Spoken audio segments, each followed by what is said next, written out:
Ang title po ng aming project ay Assessment of Herbicide Use and Resistance in Philippine Rice Production Systems. No?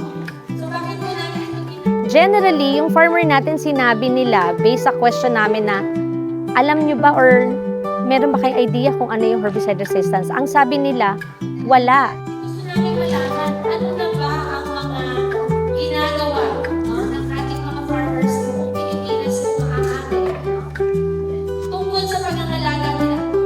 Kami ay nagsagawa ng isang survey. No? Ito ay para sa isang proyekto na ginawa namin, katulong ang CropLife, no? Yung CropLife Philippines. Ang title ng project is Assessment of Herbicide Use and Resistance in Philippine Rice Production Systems. Bakit namin to ginawa? Kasi gusto nating malaman, mayroon na ba tayong issue or may mga problema na ba tayo sa herbicide resistance?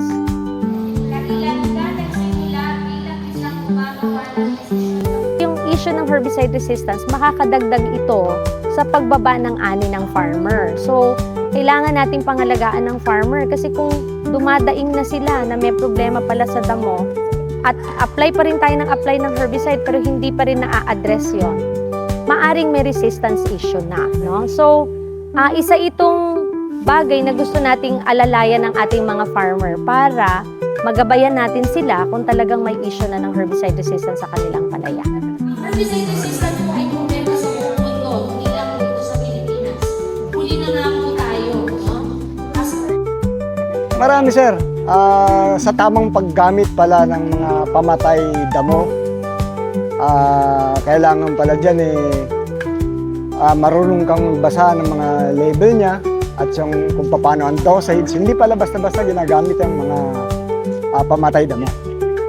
Nabawasan na po yung gastos ng isang magsasaka and then nakahanap pa siya ng akmang pang-chemical na para sa mga damo na angkop para doon sa mga pinapatay mong hindi ka na gumastos ng malaki, gumanda pa yung iyong palayan.